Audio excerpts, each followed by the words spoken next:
Victoria VETROVA knows the risk every time she puts food and milk on the table for her 4 children. The family lives near the site of the Chernobyl nuclear disaster, which spewed radioactive fallout throughout the region 30 years ago. Last year, the cash-strapped Ukrainian government canceled the local school lunch program for 350,000 children. So families are having to resort to milk and food from land which is still contaminated. Victoria's 8-year-old son, BOGDAN, suffers from an enlarged thyroid, a condition which has been linked to exposure to radiation. The nurse said that we have to go to Kiev for treatment, he says, but my father said that we will go later. Ukraine has also canceled a program for buying FEROCIN, a substance farmers use on their cows that helps eliminate a dangerous isotope, CESIUM-137. Without government help, farmers are unwilling to buy it on their own. Furthermore, families who lived in 3 zones near Chernobyl were either evacuated or eligible for resettlement, but not the people in Zone 4, where the VETROVA'S live.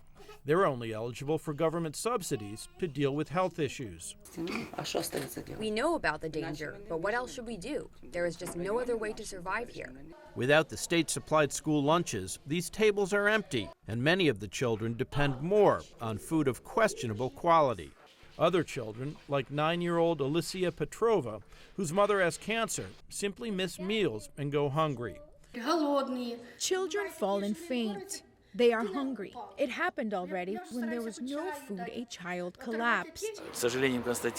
YURY BANDAZHEVSKY is a pediatrician who has studied the effects of small doses of radiation on the human body. I have to say that nobody cares about this. And those hungry children are proof of how authorities treat the population, which is suffering in this region.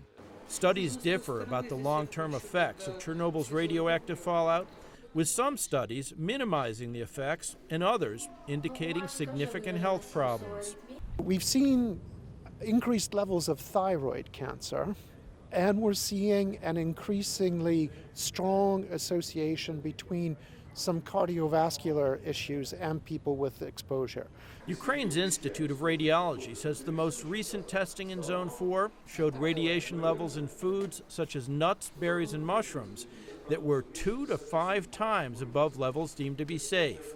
The VETROVA children, and countless others in this zone, are caught between 2 calamities, the residue of the Chernobyl disaster and the recent plunge of Ukraine's economy, weakened by war and corruption. Ned Barker, The Associated Press.